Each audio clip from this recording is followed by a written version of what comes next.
जय हिंद बच्चों। आज हम कक्षा 11वीं का पाठ 7 प्राणियों में संरचनात्मक संगठन का अध्ययन करेंगे। प्राणी दो प्रकार के होते हैं, एक कोशिकीय जीव और बहुकोशिकीय जीव। जिनका शरीर एक कोशिका के द्वारा बना रहे अर्थात सारी क्रियाएं, जैविक क्रियाएं वह एक ही कोशिका के द्वारा संपादित करते हैं, वह एक कोशिकीय जीव कहलाते हैं।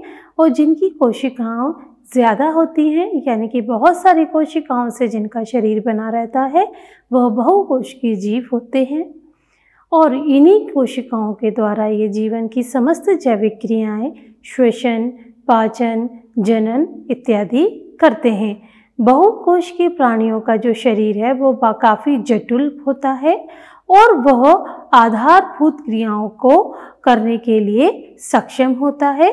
तो यह क्रिया सेल का या कोशिकाओं के समूह के व्यवस्थित रूप से होने के कारण ही संपन्न हो पाती हैं।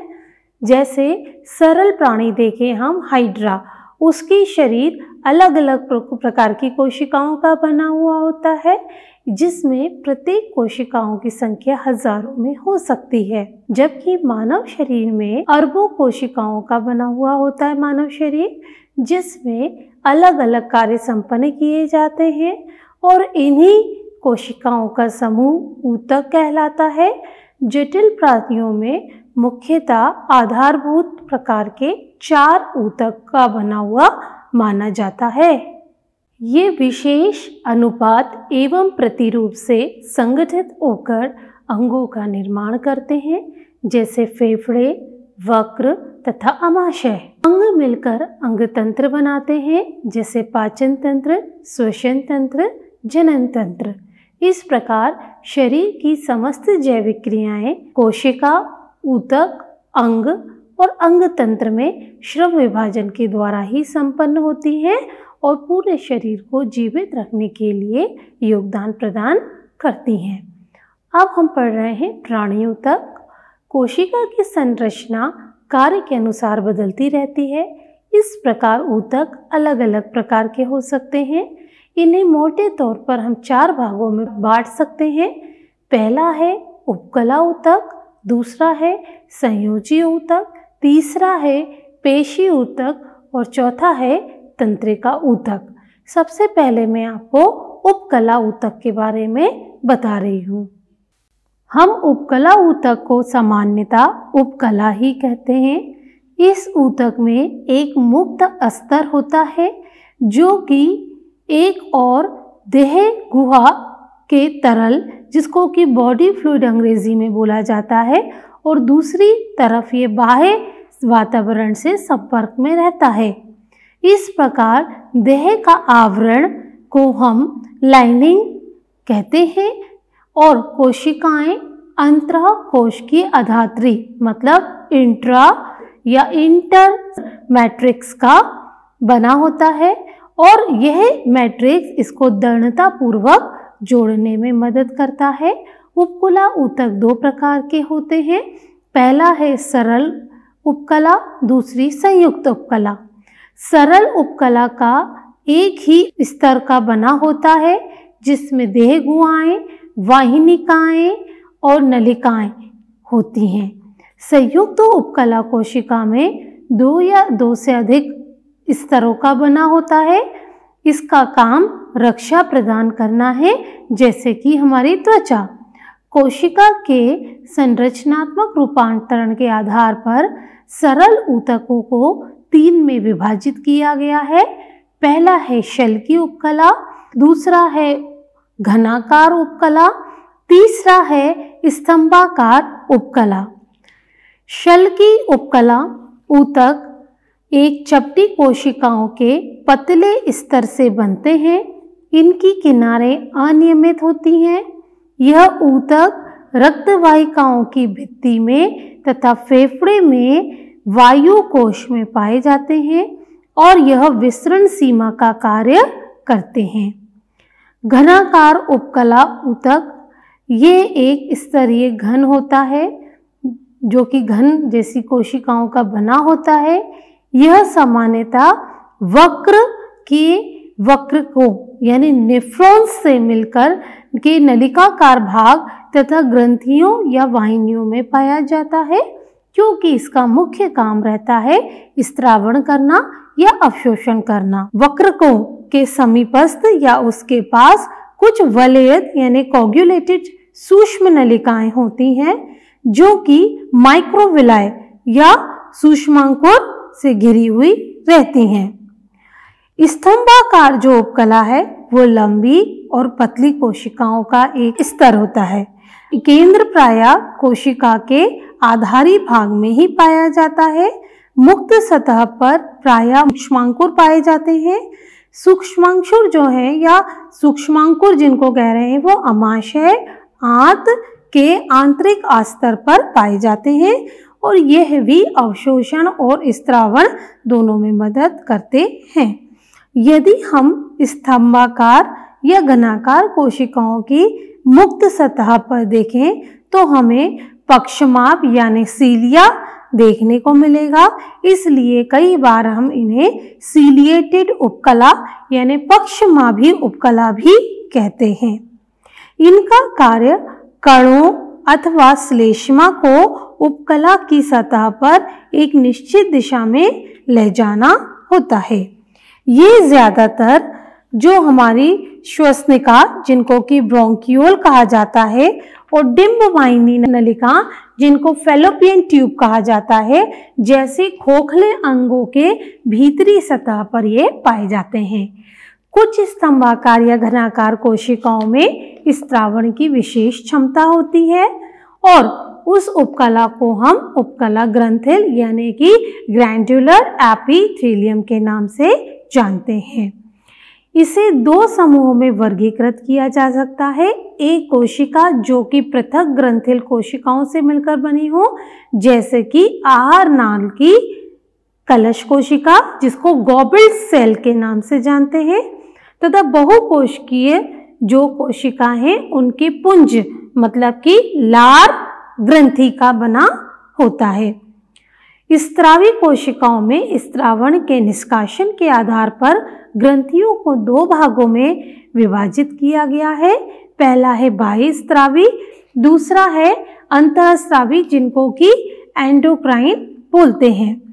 ठीक है, और बाह्य स्त्रावी ग्रंथि में श्लेष्मा, लार, कर्णमोम मतलब एयर वैक्स, तेल, दुग्ध, अमाशय, एंजाइम तथा अन्य कोशिकाओं के उत्पादन या उत्पाद स्त्रावित इससे होते हैं। ये सब वाहिनिकाओं और नलिकाओं के माध्यम से निर्मुक्त होते हैं। इसके विपरीत अंतःस्रावी ग्रंथियों में नलिकाएं नहीं होती हैं। इनके उत्पादन हार्मोन में जो है वो सीधे तरल में छोड़ दिए जाते हैं, जिनमें यह ग्रंथि स्थित होती है। इस तरह से ये होंगी। अब आपको मैं संयुक्त उपकला के बारे में बता रही हूँ। संयुक्त उपकला में एक से ज़्यादा कोशिका स्तर पाए जाएंगे, इसलिए इसको बहुस्तरित के नाम से जानते हैं और इस प्रकार का स्त्रावण या अवशोषण में ये महत्वपूर्ण भूमिका प्रदान करते हैं।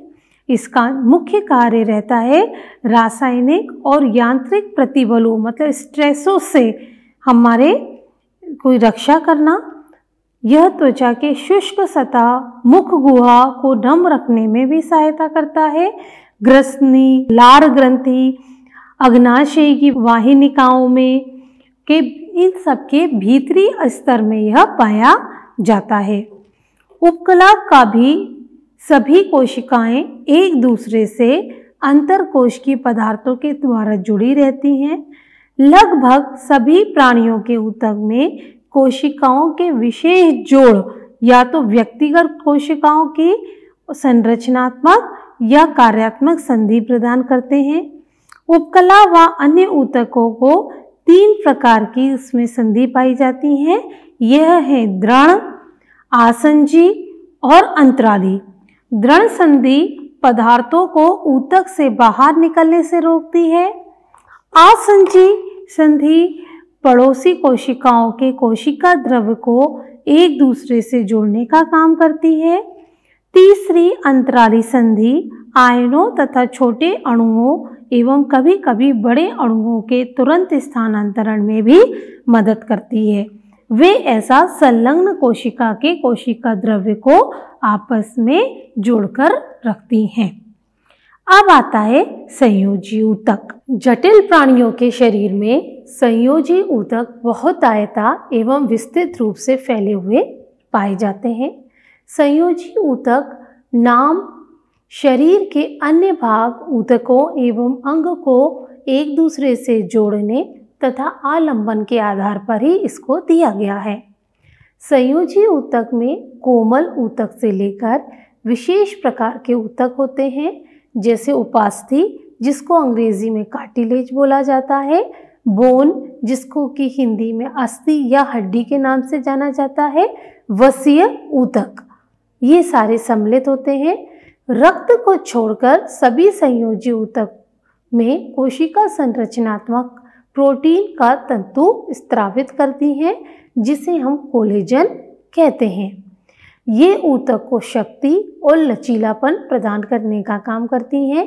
ये कोशिकाएं रूपांतरित पॉलीसेकेराइड को भी स्त्रावण करती हैं और जो कोशिका एवं तंतु के बीच में जमा होकर एक अधात्री यानी मैट्रिक्स की तरह कार्य करता है। संयोजी ऊतक को 3 में बांटा जा सकता है, लचीली या लचीले संयोजी ऊतक, दूसरा सघन संयोजी ऊतक और तीसरा विशिष्टीकृत संयोजी ऊतक। शिथिल संयोजी ऊतक में कोशिका एवं तंतु एक दूसरे से अर्ध तरल आधारीय पदार्थ से शिथिलता के द्वारा जुड़े रहते हैं, जैसे कि उदाहरण के तौर पर त्वचा गर्तिका ऊतक जो त्वचा के नीचे पाया जाता है। यह प्रायः उपकला के लिए आधारीय ढांचे की तरह काम करता है। इस संयोजी ऊतक में प्रायः कोरक, तंतु कोरक, महाभक्ष काणु और मांस कोशिकाएं पाई जाती हैं। वसा ऊतक दूसरी शिथिल संयोजी ऊतक है जो मुख्यतः त्वचा के नीचे स्थित होता है। इस ऊतक की कोशिकाएं वसा को इकट्ठा करने के लिए विशिष्ट होती हैं। भोजन के जो पदार्थ उपयोग में नहीं आते वे वसा के रूप में परिवर्तित कर दिए जाते हैं और इस ऊतक में संग्रहित कर लिए जाते हैं। सघन संयोजी ऊतक, इसमें तंतु और तंतु कोशिकाएं दृढ़ता से व्यवस्थित रहती हैं। अभिविन्यास के आधार पर तंतु तथा तंतु कोरक सघन संयोजी ऊतक को नियमित संयोजी ऊतक या अनियमित संयोजी ऊतक में विभाजित करते हैं। सघन नियमित ऊतक में जो तंतु कोरक होते हैं वो समानांतर तंतु के गुच्छों के बीच में कतार के रूप में उपस्थित होते हैं। कंडरकाएं जो कंकाल पेशी को अस्थि से जोड़ती हैं तथा स्नायु जो एक अस्थि को दूसरे अस्थि से जोड़ती हैं वो इसका उदाहरण है। कोलेजन तंतु का गुच्छा कंडराओं को प्रतिरोधक क्षमता या प्रतिरोध क्षमता प्रदान करता है और इसे टूटने से बचाता है। सघन नियमित संयोजी ऊतक में लचीले स्नायु जिनको कि लिगामेंट कहते हैं वो पाए जाते हैं। सघन अनियमित ऊतक में तंतु और तंतु कोरक होते हैं। तंतु में ज्यादातर कोलेजन होता है जिसका अभिविन्यास अलग अलग होता है। यह ऊतक त्वचा में पाए जाते हैं। उपास्थि मतलब कार्टिलेज, अस्थि मतलब कि बोन या हड्डी एवं रक्त विशेष प्रकार के संयोजी ऊतक होते हैं। अब आता है उपास्थि। उपास्थि को अंग्रेजी में कार्टिलेज कहा जाता है। इसमें अंतराकोशिक पदार्थ ठोस विशिष्ट होता है और ये संपीड़न रोधी भी होता है। इस ऊतक को बनाने वाली कोशिकाएं स्वयं द्वारा स्त्रावित अधात्री अर्थात कॉर्टेक्स को छोटी छोटी गुहाओं में बंद कर लेती है। कशेरुकी की भ्रूण में विद्यमान बहुत सारी उपास्थियां वयस्क अवस्था में प्रतिस्थापित हो जाती हैं। वयस्क में कुछ उपास्थि नाक की नोक पर, बाह्य कान की संधि में, मेरुदंड के आसपास पैरों के हाथों के मध्य में पाई जाती हैं।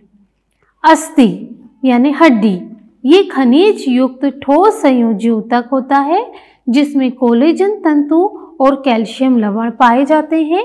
ये अस्थि को मजबूती प्रदान करने का काम करता है।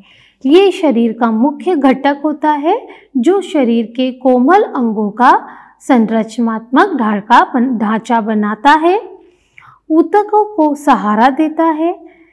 अस्थि कोशिकाओं की अधात्री के अंदर रिक्तिकाएं पाई जाती हैं और पैर की अस्थि जैसी लंबी अस्थि जो कि हमारे पूरे शरीर का भार को वहन करती हैं। अस्थि कंकाल पेशी से जुड़कर ये आपस में क्रिया करती हैं जिसके कारण कि हमारी अस्थि चलन कर पाती है। कुछ अस्थियां जैसे अस्थि मज्जा जो कि रक्त कोशिकाओं के उत्पादन का कार्य करती हैं, जिसको अंग्रेजी में बोन मैरो कहा जाता है। रक्त एक तरल संयोजी ऊतक है जिसके अंदर लाल रुधिर कर्णिकाएं पाई जाती हैं, प्लेटलेट पाई जाती हैं, WBC यानी कि श्वेत रक्त कर्णिकाएं भी पाई जाती हैं। ये हमारे शरीर में परिवहन का कार्य करता है।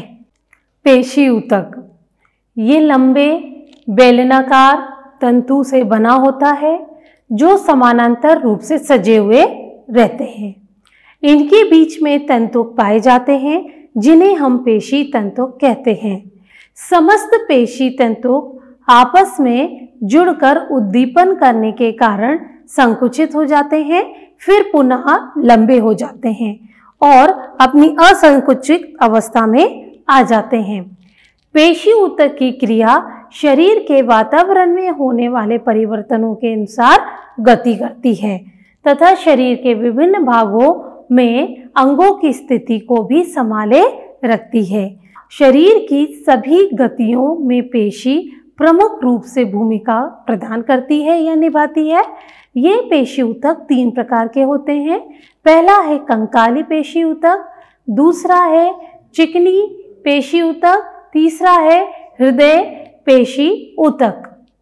कंकाली पेशी मुख्य रूप से कंकाली अस्थियों को जोड़ने का काम करती हैं। इसमें प्रारूप पेशी जिसे हम टिपिकल पेशी या मसल्स कहते हैं, जिसमें 2 सिरों वाली जिसको कि बाइसेप्स कहते हैं पेशी, जो कि रेखीय कंकाल पेशी तंतु का एक समूह है जो समानांतर रूप में जुड़ा हुआ है।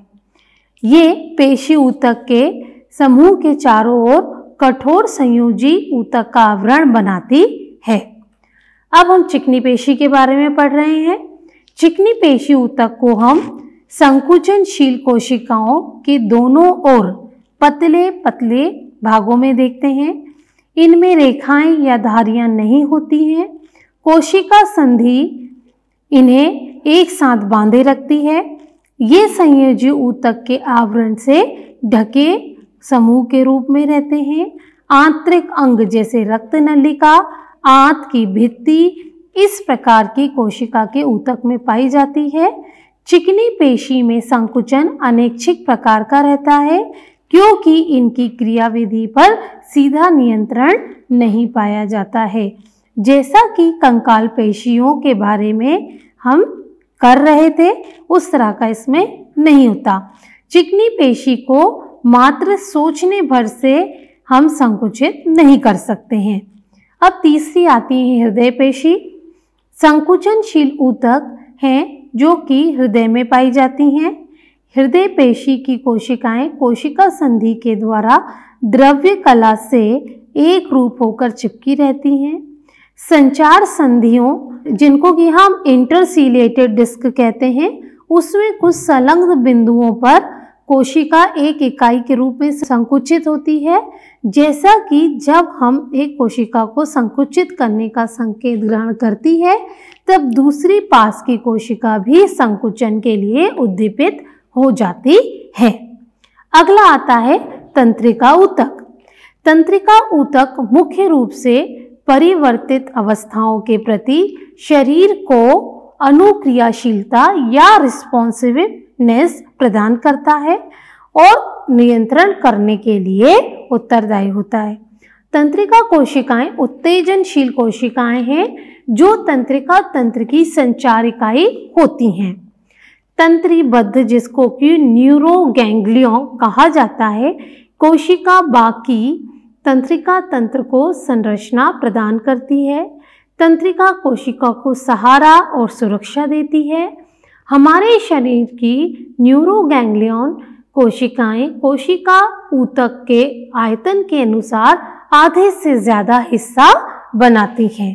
जब एक तंत्रिका कोशिका को उपयुक्त रूप से उद्दीपित किया जाता है तो वह स्वयं होती है।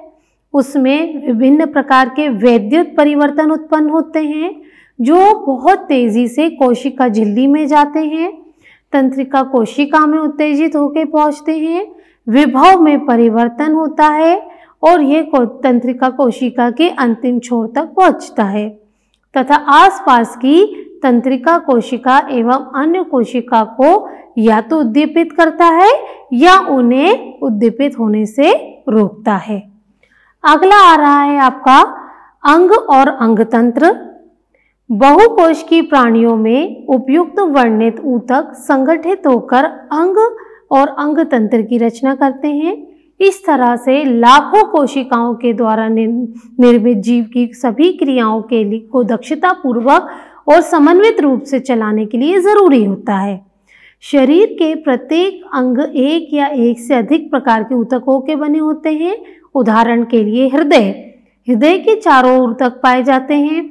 वो उपकला, संयोजी, पेशीय और तंत्रिका सभी प्रकार के होते हैं। ध्यानपूर्वक जब हम अध्ययन करते हैं तो हम यह देखते हैं कि अंग और अंग तंत्र की जटिलता एक निश्चित इंद्रिय गोचर प्रवृत्ति को प्रदर्शित करती है।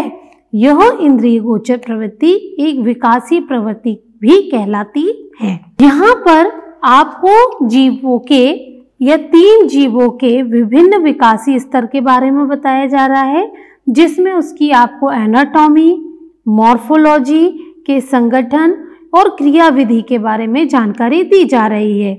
आकार की आपको जीवों की बाह्य संरचना देखने में मदद करते हैं, जिसको कि अपन मॉर्फोलॉजी कहते हैं।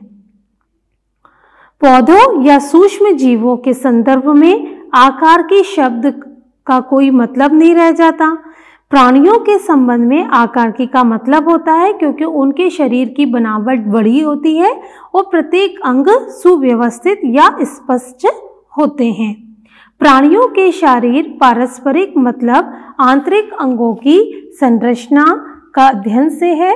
इस अध्याय में आप केंचुए, कॉकरोच और मेढक की आकार की और शारीरिकी का अध्ययन करेंगे। बच्चों, आज हमने पाठ 7 के अंतर्गत सजीव यानी प्राणियों में कितने प्रकार की कोशिका या ऊतक होते हैं इनका अध्ययन किया।